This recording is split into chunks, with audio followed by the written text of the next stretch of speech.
O Livro dos Espíritos, Allan Kardec, editora ID, página 189, capítulo 6. Lei de destruição. Destruição necessária e destruição abusiva.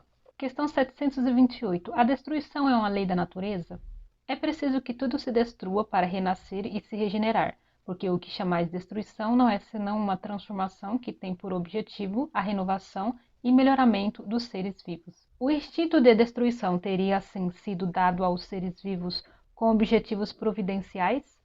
As criaturas de Deus são os instrumentos dos quais ele se serve para atingir seus fins. Para se nutrirem, os seres vivos se destroem entre si, isso com o duplo objetivo de manter o equilíbrio na reprodução, que poderia vir a ser excessiva, e de utilizar os restos do envoltório exterior. Mas, sempre, não é senão esse envoltório que é destruído, e esse envoltório não é senão o acessório e não a parte principal. É o princípio inteligente que é indestrutível e que se elabora nas diferentes metamorfoses que sofre. Questão 729. Se a destruição é necessária para a regeneração dos seres, por que a natureza os cerca de meios de preservação e de conservação? Para que a destruição não chegue antes da época necessária. Toda destruição antecipada entrava o desenvolvimento do princípio inteligente. Por isso, Deus deu a cada ser a necessidade de viver e de se reproduzir. Questão 730. Visto que a morte se deve nos conduzir para uma vida melhor, que nos livra dos males dessa, e que, assim, ela está mais para ser desejada que temida, porque o homem tem dela um horror instintivo que o faz temê-la. Já o dissemos, o homem deve procurar prolongar sua vida para cumprir sua tarefa. Por isso, Deus lhe deu um instinto de conservação que o sustém nas provas, e sem o qual se deixaria muito frequentemente levar ao desencorajamento. A voz secreta que o faz repelir a morte lhe diz que ele pode ainda fazer alguma coisa pelo seu adiantamento. Quando um perigo o ameaça, é uma advertência para que aproveite a moratória que Deus lhe concede. Mas ingrato, rende mais frequentemente graças à sua estrela que ao seu Criador. Questão 731. Porque ao lado dos meios de conservação, a natureza ao mesmo tempo colocou os agentes destruidores? O remédio ao lado do mal, já o dissemos, é para manter o equilíbrio e servir de contrapeso. Questão 732.